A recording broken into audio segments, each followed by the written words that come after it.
Muy buen día, bienvenidos una vez más. Existen lugares en el mundo donde se puede percibir una carga electromagnética mayor a la que normalmente se encuentra a nuestro alrededor. En estos puntos, las comunicaciones de radio, celular y electricidad pueden verse afectadas o dejar de funcionar en su totalidad. En México, la que quizá podría tener mayor reconocimiento es la llamada Zona del Silencio, que se ubica al norte del país. Entre los fenómenos que se suscitan a los alrededores de este lugar son la pérdida de telecomunicaciones y señal de radio, así como otros sucesos escabrosos, como el que algunos animales se dirijan a este específico lugar con la intención de morir. Quizá el punto con mayor carga electromagnética que presenta el mundo, o por lo menos el que más misterios aborda, es el Triángulo de las Bermudas, donde los fenómenos y desapariciones son incontables. Sin embargo, alrededor del mundo existen otros puntos con estas características, lugares donde ocurren fenómenos que no llegamos a explicarnos del todo. Cerca del área metropolitana de Guadalajara, en el estado de Jalisco, hace ya algunos años se presentó una situación que, según cuentan, no tiene una explicación aparente. Soy DracoTRX y te invito a que me sigas en las redes sociales que encuentras en la descripción. Si eres de los que nos escuchan en Spotify, te invito a que nos apoyes también suscribiéndote en YouTube, dándole un like y compartiendo. De esta manera podremos seguir creciendo y trayéndote más historias y relatos en el umbral de la noche. Comenzamos.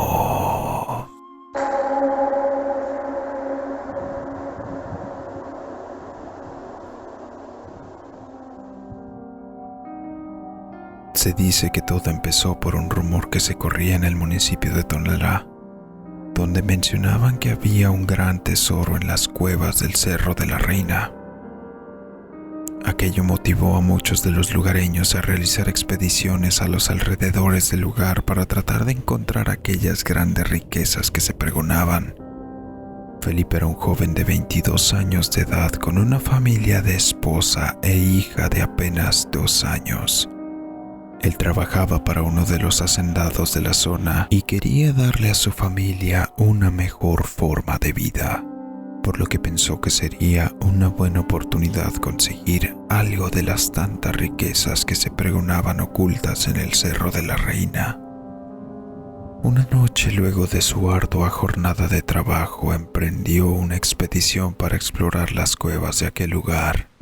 Convenció a uno de sus amigos encargado de una diligencia de carreta para que les fuera más fácil llegar al lugar.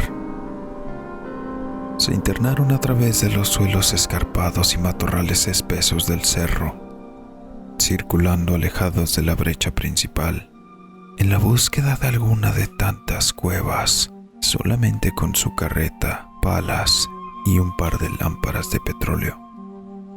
No era la primera vez que se internaban a los alrededores del cerro, pero nunca lo habían hecho de noche, por lo que trataban de tener especial cuidado de recordar todo el camino. Circularon un buen rato entre los árboles hasta que pudieron divisar un orificio aproximadamente de 1.5 metros de diámetro a la mitad del cerro. Tomaron sus palas y lámparas y se internaron en la caverna. Dentro de la cueva el clima se tornó húmedo y frío, agregándole aquello que el caminar era difícil por los rocosos desniveles que había en todo el lugar.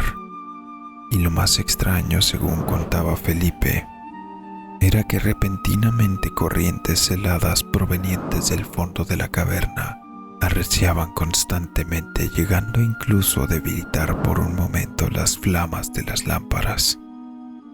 Siguieron su recorrido, por lo que sintieron fue al menos media hora.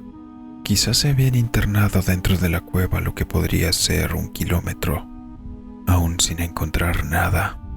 De repente José, el amigo de Felipe, se alertó por unos ruidos que parecían venir del interior. Se escuchaban golpes, un sonido bastante ligero pero inconfundible. Por la forma en que se percibían parecía que no estaban lejos de la fuente, por lo que Felipe pensó que sería buena idea seguir el sonido. Tal vez podrían ser de los primeros en encontrar el tesoro. A pesar de que a José no le pareció muy buena idea, siguió con las instrucciones de Felipe sin saber que podían encontrarse del otro lado. Continuaron avanzando por unos 5 minutos más y el ruido se volvía más y más fuerte. Ahora podía identificarse como un martillo de metal, tratando de romper una roca de grava. Al unísono que se percibían lamentos. No eran lamentos de dolor, pero sí como si alguien estuviera haciendo algún tipo de esfuerzo. Después de caminar un rato por la oscuridad, siguiendo aquellos ruidos que venían de la profundidad de la caverna, divisaron un destello a unos pocos metros, un fulgor amarillo brillante que iluminaba parte del tubo de la caverna, denotando las deformidades arenosas por las que se desplazaban. Al llegar al lugar donde provenía el brillo, José y Felipe quedaron atónitos al descubrir qué era lo que provocaba aquella fuente de luz. Había una roca del tamaño de una carreta, color dorado, posada sobre un peñasco al interior del cerro, y a su lado un par de hombres, o lo que parecían ser hombres, que golpeaban sobre ella para tratar de romperla sin aparente éxito.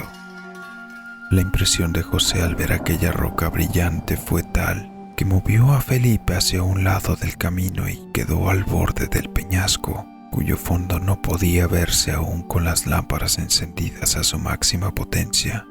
«Cuidado, José, no te vayas a caer», dijo Felipe tratando de alertar a su amigo, que seguía inmóvil contemplando el brillo de la roca.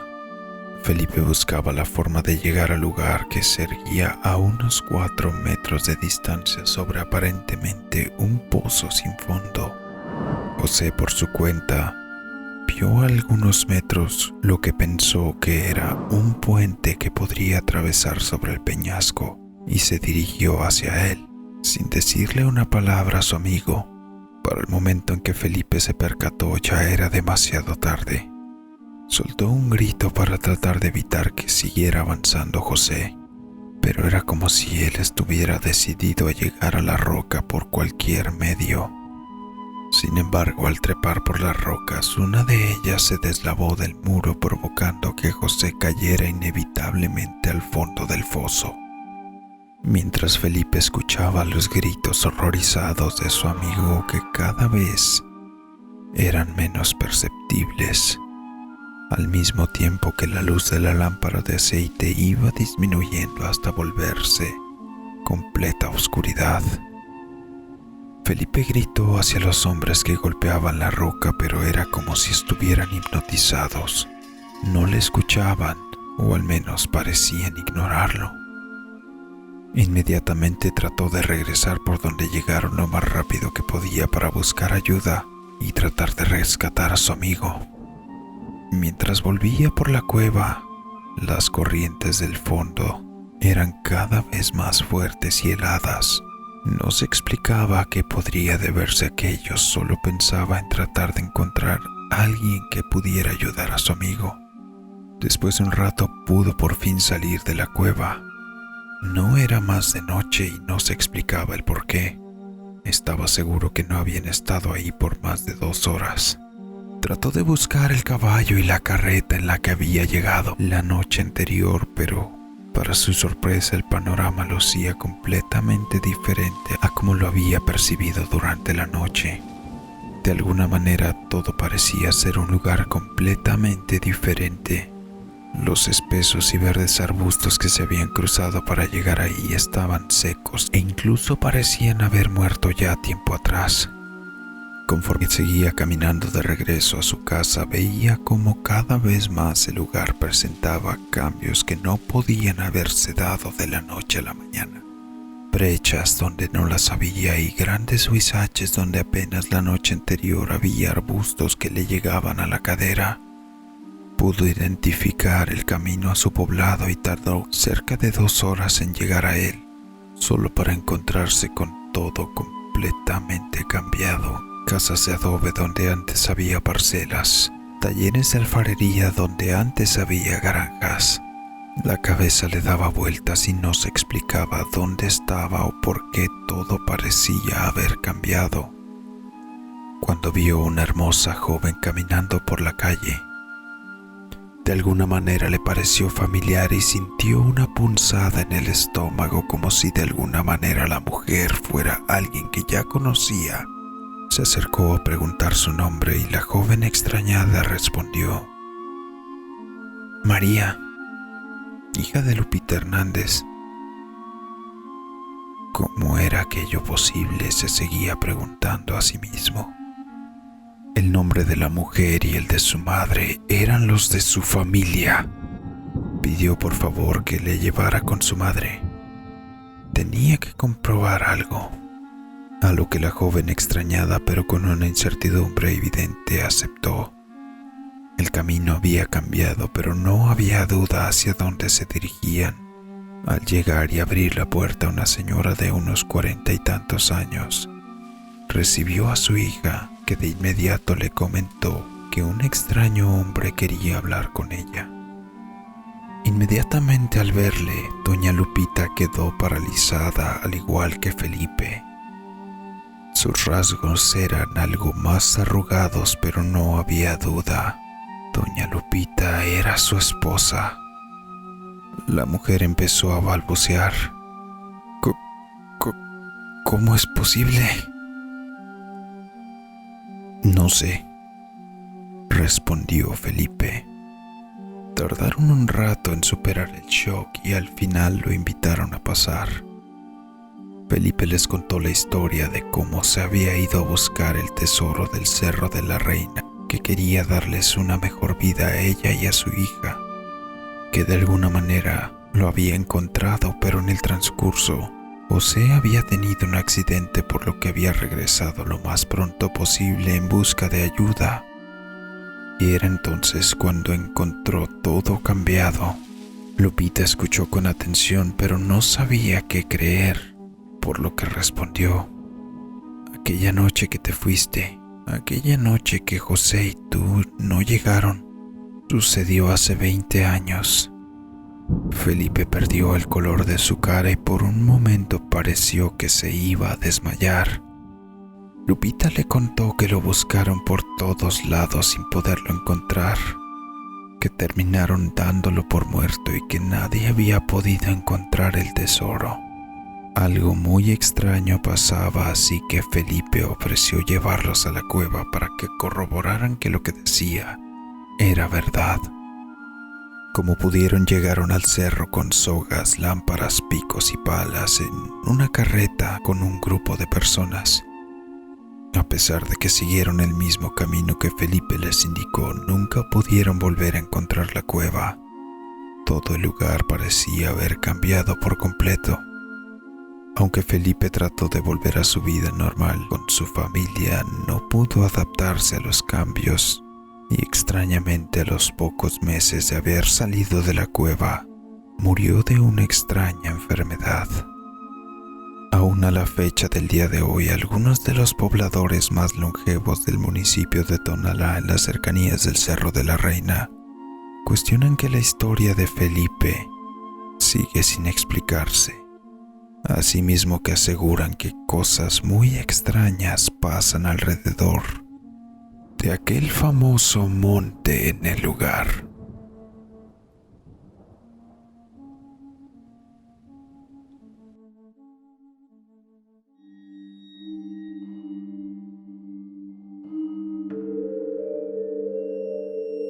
Y así llegamos al final de esta historia. Sin duda alguna existen puntos de terreno donde las energías son demasiado fuertes y provocan cambios en nuestro entorno físico. No es la primera vez que se escucha de un lugar donde curiosamente entras y al salir es como si hubieras pasado muchas horas más de las que en realidad permaneciste en el lugar. Déjame en los comentarios si conoces otra historia que involucre un vórtex espacio-temporal aparente como el de esta historia, o si tú mismo te has visto envuelto en uno de ellos. No olvides que puedes hacernos llegar tus historias al correo electrónico dracotrx13@gmail.com. Estaremos esperando tus historias para que tú puedas ser el protagonista de nuestros próximos relatos. Yo soy DracoTRX. Muchas gracias. No